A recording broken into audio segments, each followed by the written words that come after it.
Monsignor, welcome. We're very happy to have you here this evening. And again, we are celebrating your 47 years as a priest. Thank you so much. It's good to be here. Great. Now, the time, I presume, has flown by pretty quickly?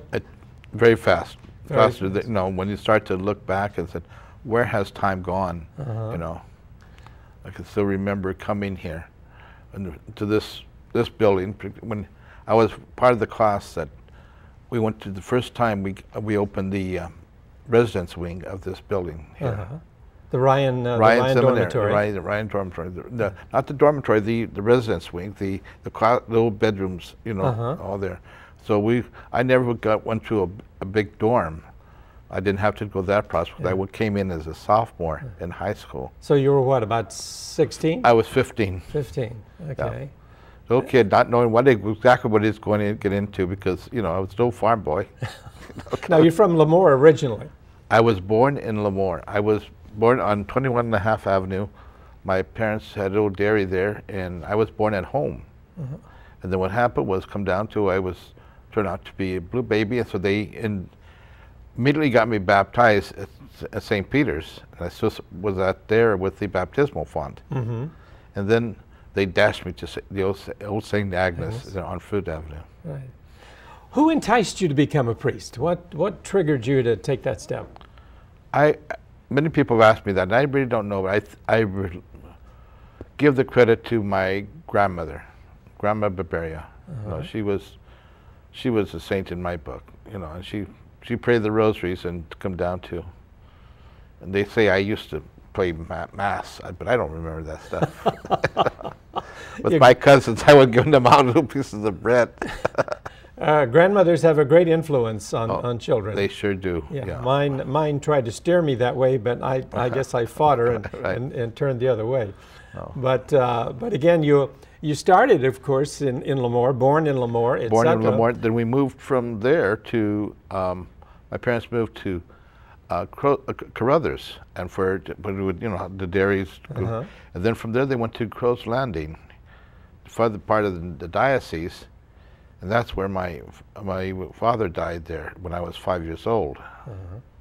And so we went from there to Pismo Beach to be with my grandparents. My mom was a widow with 2 kids. She was a young lady, 29 years old. And so what happened was that we went to grandma's, and that's where when I started school, I did not know a word of English.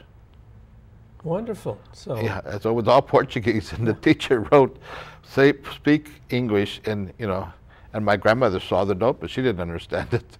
Of course, that's part of the story that you have with your name, which is unusual, Coelho-Harguindeguy. Explain how that came about, because you don't find too many priests with two last names. That's so true. My mother remarried, and my stepfather, Martin, my dad, adopted me when I was 10 years old. So I was Harguindeguy till when I was, 10 to maybe when I was 64, 65. And then I called my brothers and I said, everybody knows I'm a priest and everybody knows I'm Portuguese and I have a Basque name. And they asked, what's the story? And so I decided to legally change my name to Coelho-Harguindeguy to recognize the dad that gave me life and the dad that raised me. That's fantastic. That's a great story. So that and you did that what in the last about 10 years, 12 years. Okay. Just shortly before I went to Lemoore, Now you've your last assignment, as we will call it, of course, is at the St. Peter Prince of Apostles Church, which you built in Lemoore. That has got to be a major job to build a church. It was a challenge, and it was a great opportunity, and it was a fulfillment of a dream. Because every priest wants to build a church. I think, and that implies many things. Not only the building, but to build the church, which is as the church is the people of God. And so we come together. Yeah. How many years did it take you to actually, to build it is one thing, but you've got to start with getting it all together. the people had started with Father Frio, but when it came down, I got there in November of 2007, and so and it took about a year and a half, 2 years. Bishop John broke ground on it, and then we were able to get together and have the committee. I had a wonderful committee, people that had been there for a long time, and we just meshed together, and I said that I respected them, they respected me, and so we went ahead and followed more or less the desires of the people, which was not to lose the tradition or the feeling of the old church, because that's been 100 years. So you were baptized in the old church. I was baptized in the old church. I still have the old baptismal font. It now is in the chapel, and that's how I look at it, periodically. Terrific. We were down there, of course, for when you opened the church and the blessing and so forth, and the magnificent window you have at the entrance to the church is just. Tell us the story about that one. Those windows were gotten by Father Gregory Beaumont. When he was the previous pastor, I guess he'd gone online and he saw them, and they were from Wisconsin, from a church there that was going to be torn down, and they were sold. And Gregory bought them, but they were in storage. And then I got them reconstructed so that they're all safe, and we kept they're very priceless. They're very expensive type of glass, because the antiqueness of that. They're 125 years old. So it goes that way. A new church with windows of 125 years, except for the two that are like that that I got built from the company that fixed them, because they were those I put my two favorite people, Father Peel and John Paul II, and so I have the two new saints there. Yeah, but that is a great big window. I mean, I can't recall the size on it. It's huge. The thing come down, and the feeling is the window of the resurrection and the ascension, and the Lord is coming and giving His blessings to the people, and the people are all looking up, and so that's what we're trying to do is, the Lord comes up and we're coming, and we're coming sometime. Great. Well, now, of course, that's your last assignment. Yes. Where have you, and I understand, if my figures are right, you've been to 11 parishes in the diocese. Probably, yeah, I haven't counted them all, yes, but I had quite a journey. What's really interesting, now this is my last, now being here at the cathedral, is not an assignment, but when I was going to be ordained, I was told that I was to be assigned at the cathedral. Well, that didn't happen because Msgr Daniel Keenan, the famous priest from the West Side, asked for me. So I was assigned on the day of my ordination to Huron.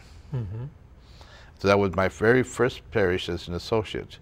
Can you think about now what situation we're in today? We don't even have a priest be able to be assigned in Huron, but then they had an assistant. So I was in Huron, and because Father Daniel Keenan was very famous with us in the seminary. He used to take us out to Kalinga Hills for Joaquin Marietta's hideout and had picnics for all the seminarians. He was always very good to us. And we all volunteered to teach catechism in those days in the camps. So that's what I did, and that's why he knew me and he asked for me. Great. So I was there for a short time, and then I was sent to Atwater to be with Father Crawley, who was brother to the famous Crawley that Crawley Lake is named after. Oh, okay. Now you've gone from there to where? You were at and I wasn't at St. Anthony's? Okay, but I wasn't I went from Atwater, and because at that time with Bishop Manning, or Cardinal Manning, and that's the one time there's two times that I've asked something from my bishops, and they've said no.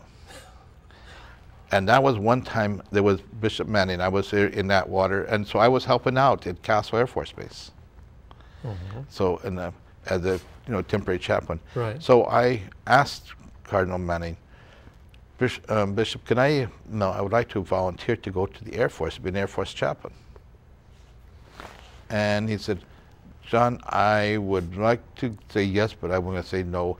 If you want to come back to me in 5 years, I'll consider it then. I need you now. Well, he knew that he was not going to be around 5 years. That was an easy way out. That was an easy way out. Okay. We all come down. Okay. So from there, I came to St. Therese, and then but I went to St. Therese. I was the second associate. So there we had 3 priests at St. Therese at that time. Can you think of that? Father Gianelli was, ahead of me there. And I had Monsignor Patrick Hannon as the pastor. You've gone through a lot of yes. Yeah. I probably gave him a couple of headaches in the process. Where did you go after St. Therese? St. Therese, I went to, let me see, just a second here. Count them all down. No, St. Therese, I went to,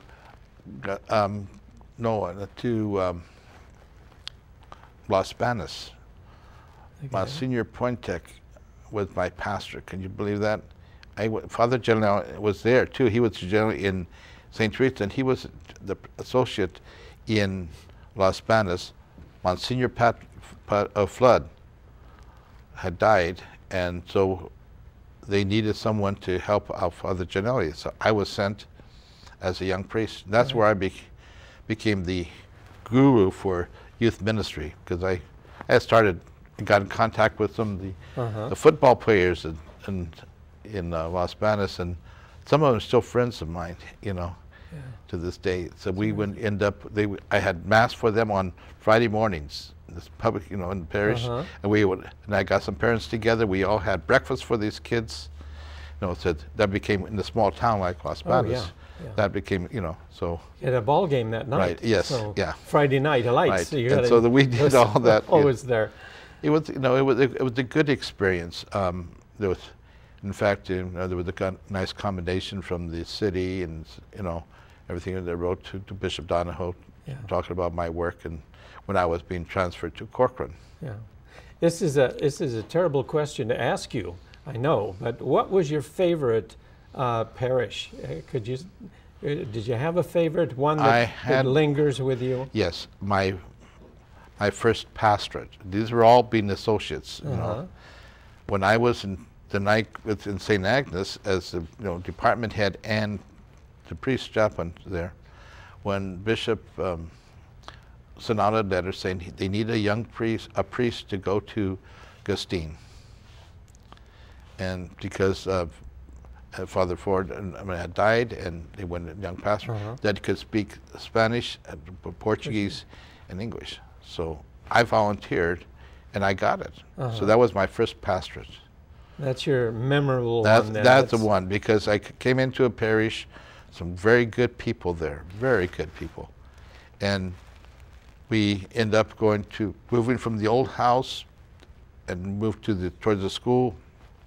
Then what used to be the convent, fix that up, and then reopen the school, after 16 years being closed. People were talking about, we need our school open, we need our school open. Some of the prominent parishioners were pestering me, and the guy that knows, and I won't say his name right now, but he knows, very famous person there, he knows, and he bugged me all the time, said, we got to get this going, And so I wrote to the sisters that had left there 16 years ago, and I said, you had left there very abruptly. I don't know what the story was, but would you guys come back because you feel, And they sent me 2 sisters, and then we opened the school. Fantastic. And it's still open after, now it's 25 years. Great. Catholic education, the schools are trying to keep them open. It's got to be a major problem. Yes. Of course, it's financial, as we know, because of financial, and sometimes the perception, I think, that many of our Catholics do not realize what a precious gift Catholic education is. And sometimes, because we're so influenced by modern society, that it's, oh, well, we could go to catechism and take there. Now, that's good, but it's not the best. I think Catholic education is the best. The whole purpose, the gift in the United States was to preserve the faith of the people. Now, you've headed up, what, 2 or 3 schools, if not more? Yes, I've been school in Atwater, St. Anthony's, then Castine, and then I was, had Our Lady of Mercy in Merced, St. Anthony's here, and now I had Our Lady of Miracles, Mary Immaculate Queen in Lemoore. So you really know what it takes to operate a Catholic school. I'm dedicated to Catholic school. Tell me something about the day-to-day. You've been a pastor for so many years. What's a week like in the life of a pastor in a parish? Well, all the things that you have to do. Come down to you always got to make sure is for Mass. That's absolutely, and be available if there's, as best as possible for immediate calls. Many people, they're used to the assignment. I mean, the whole thing about making an appointment, but we get is you need to be present. You need to have walk-ins. What comes in, people want to walk in when they all of a sudden want to talk to a priest. It's right now. That whole feeling. Even if you just talk to them for 3 or 4 minutes or 5 minutes, say, I cannot really talk to you that much, but I meet with them, deal with that immediate crisis, and get an appointment with them. And that I think that's the sense of presence, or the feeling that you are there, because then things sometimes, do not become a crisis. Right. Of course, you got Mass every day. Mass every day. You got to deal with administration things. You have to deal with all the different parts of the complaints that come in, or the things that come down to people didn't get some things done, or what in that fall. But you got counseling, which to me is one of the biggest things. But we are not also do not have the time. So I'm one of those proponents to have some professional counselors to be available for the parish. And the other thing is, the big thing is making sure that the place is locked up, make sure that it's clean, bathrooms are taken care of. All those, I have a reputation to be, saying I'm a control freak. Okay. Nothing wrong with that. No, so I've come down to that. In Lemoore, I had fantastic people. 90% of the people of my staff, 92% or 93%, were all volunteers. Oh, Everybody was volunteer because we were trying to save some money and trying to get the church paid off and things, and people just responded. And when you have volunteers who are answering the phone, you have volunteers who do the books and everything. Yeah, you need that from the parish. Oh, right, you really exactly. do. And I had a couple of special volunteers in Lemoore that they were 40-hour a week. They were there all the time. Some real angels. For you. They're all retired people, basically. Most of them are all retired. And there's, they said, and the motivation was that God paying. I would tell them, you're going to get in a raise. God's paying you. But on top of those things, you still have what? You've got emergency sick. You have to go to the hospital. Right. And obviously there are funerals that can come up on Monday, and you've got to absolutely. do it by and you have to Wednesday change it. Right. Exactly. The thing is, I was the philosophy that if there was a funeral coming, and if it happened to be on my day off, it was not going to be on my day off. I was going to have to do that funeral. So I never. Well, I had a bad habit. I did not always take my day off the way I should have. But I was there, and I loved it because you do need a day off, though. I mean, nobody can work 7 days a week. I mean, God can, but we can't. Well, my day off is I'll sneak off and watch CSI or NCIS or that type of Okay. Yeah. But that makes up then again all of the things that any quote unquote, I hate to say business, has to deal with. Right. And you're businessmen. If you're a priest in modern society, in this culture, you have to be business. You have to be public relations. You have to size up the value of what's going on, and then try to put in there the value systems of your faith. And how does that come across? Because the bills have to be paid, the place has to be clean, the air conditioning has to be working, you know. Fundamental things in this valley. Right. And the place has to look clean. Right. You know, what come down to is landscaping, all those type of things. You just cannot let that stuff go away. Yeah. And it's a 24/7 job. Yeah, then it is. For it's a pastor. And when you ask, and in any parish, there are so many good people. They're the church, and they love their church, and they take a sense of pride. Yeah. I mean, I saw that in Gustine, and I saw that in Merced, and I see that especially in Lemoore. So people in the parish really have to step up to help the pastor. Right. I mean, many of them sit in the pews probably on Sunday and don't realize the many things that they could help with in a parish. And so some of the people, I would always ask for volunteers. Some people say, well, I can't do that. Can't do that sometimes. I say, but you could always pray, and you could come down to visit the Blessed Sacrament. Another key thing to have a successful parish, you need to have a perpetual adoration chapel.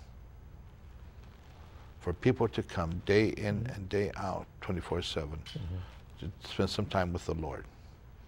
Because Lord Jesus, and that's one thing I preach, but I need to also practice more. You know, he says, will you spend 1 hour with me? You know, because that's what we need to have that. If we're not in this personal relationship with the Lord, we can't have a parish. You cannot have, And now it's to help for the priest, for himself, and for me. I mean, right now my whole purpose is, Jesus, tell me who you really are. To get that, because I want to get to know you, so that when you come around, I will recognize you. Let me ask you this: in your 47 years plus now, who has been your favorite pope? John the 23rd. Why? Yeah. Why? What makes him stand out? He was the one. I was part of the old system and into the new system. He was the one that brought some fresh air in the church. You know, and come down to, I was part of the transition. You know, I was in the seminary, come down to, but he and Padre Pio were the two persons that I read a lot about, you know, and I read just, and I think what John the 23rd is, when I think that to deal with his sense of humor, and then when someone asked him, how many people work in the Vatican? He said, about half of them. That's average, I guess, wherever you go. No, that sense of humor and that reality and trying to deal with it, and what, you know, and when he started to say, and I've said it sometimes in my own thing, when he was going to bed, say, okay, Holy Spirit, the church is yours. I'm going to sleep. Okay. Of course, you come from the old school with Latin and everything. Of course, that's all changed these days. What's your feeling on Pope Francis? He's another breath of fresh air. All the popes have been good. In my time, I mean, I think they're all been. You'll see, they'll become saints, but they're different styles. But Francis is. I like the thing he was telling us. You priests, you got to smell like your sheep. You know, in other words, don't become social. You can become busy in an office and just stay in the office and not relate to part of the people, or at least know what they're thinking and feeling. You need to do that. Otherwise, you cannot. We're pushing paper, and you can't do that. Of course, in the short time that he has been the Pope, he has certainly drawn a lot of worldwide attention and has sparked a lot of people outside of the church to sort of take a peek into the church. What we need to know is to really look at, not be able to just deal with the modern media. Sometimes they just glamorize this and that. They need to look at what he's really doing, you know. He takes each individual and he thinks people are more important. And so that's, which I think the whole process of our faith is that each individual is is important. And sometimes we forget that because when you're trying to deal with things, you always, that's the biggest hassle, I think, for a priest, is not to say, every person is Jesus Christ in one way or another. I need to recognize him. Yeah. Now your job, of course, I hate to, it's not a job, it's your vocation, but you are senior priest at St. John's Cathedral. Right. Is that correct? That yes, right title? Right. Is that a new title in the church? When I got the letter, that's what I said, oh, okay. It doesn't mean you're getting older, it's just mean no, you're the gray-haired one. The gray-haired one. In the parish. So you are there all the time. You're assigned to St. John's Cathedral. Well, no. Basically, I have made arrangement with Father Sal, the great man, that I say Mass every day for 3 weeks out of the month. Mm-hmm. Last week, I have, it's my own. So if I want to take a trip or go to the coast or something, Well, that's why you retire a little bit, exactly, just to get some time off. So I say Mass on Mondays on 8 o'clock and 12:10. Yeah. Otherwise, it's Monday through Friday, 12:10. Great. And then hear confessions on Friday afternoon. Yeah. So if anybody wants to come down and see you from the many parishes that you've been in, Mass at 12:10, Monday through Friday. Right. Okay. Well, I can't thank you enough for being with us today and celebrating 47 years, which is it's been a good trip. Unbelievable. It's a good trip. And you're still looking good. You're well, I got to lose. My goal is to lose the 30 pounds or 30 or 40 pounds. So I'm doing some walking, do a little bit more praying. Okay. And, well, thank you so much. God bless. Take care. Thank you. And pray for all of us. Okay, very good. Okay.